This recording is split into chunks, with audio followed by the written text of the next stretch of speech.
వర్షాలతో తడిసిన ధాన్యం కొనుగోలు విషయంలో రైతులు ఆందోళన చెందాల్సిన అవసరం లేదని, వారికి ఎలాంటి నష్టం కలగకుండా అన్ని చర్యలు తీసుకుంటున్నామని సిరిసిల్ల జిల్లా కలెక్టర్ గరిమా అగ్రవాల్ స్పష్టం చేశారు. తంగళ్లపల్లి మండలం అంకుశాపూర్ ధాన్యం కొనుగోలు కేంద్రాన్ని ఆమె క్షేత్రస్థాయిలో పరిశీలించారు.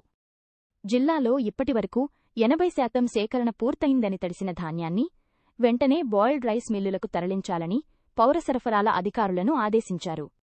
రవాణాలో జాప్యం లేకుండా వాహనాలను సమకూర్చాలని కాంట్రాక్టర్లకు సూచించారు. సమన్వయంతో మిగిలిన కొనుగోళ్లను త్వరగా పూర్తి చేస్తామన్నారు. ప్రొక్యూర్మెంట్ కూడా చేయడం జరిగింది. మనకి ఇంకా లాస్ట్ 20% ప్రొక్యూర్మెంట్ కూడా చేయడానికి సిద్ధంగా ఉన్నాము.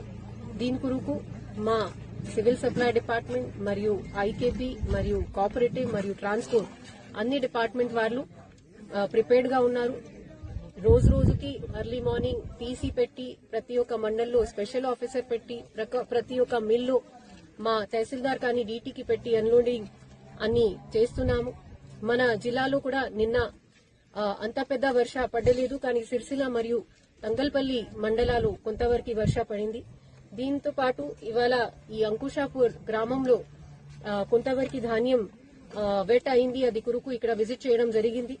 ఇమీడియట్ గా డీసీఎస్ఓ గారికి దీనికి బాయిల్ మిల్ లో షిఫ్ట్ చేయడానికి ఆదేశాలు ఇవ్వడం జరిగింది. ఇప్పుడు అందరి సహకారంతో తొందరగా చిన్న చిన్న ఏమైనా ఇష్యూస్ వస్తున్నాయి, దీనికి కూడా అడ్రస్ చేసి మన రైతులకి ఏమైనా నష్టం కాకుండా ఈ ప్రొక్యూర్మెంట్ స్మూత్ గా సక్సెస్ఫుల్ గా జరగాలి. అది కొరకు ప్రయత్నం చేస్తున్నాము. మనకి అడిషనల్ ప్యాడీకి మనము అపెరల్ పార్క్ లో గోడౌన్ లో కూడా పంపిస్తున్నాము. అక్కడ పని చేస్తున్న హమ్మాలి కొరకు, లేబర్ల కొరకు రౌండ్ ద క్లాక్ ఫుడ్ కానీ మిగతా అరేంజ్మెంట్స్ కొరకు ఏర్పాట్లు చేశాము. అది కూడా అరేంజ్మెంట్స్ ఇన్ ప్లేస్ ఉన్నాయి.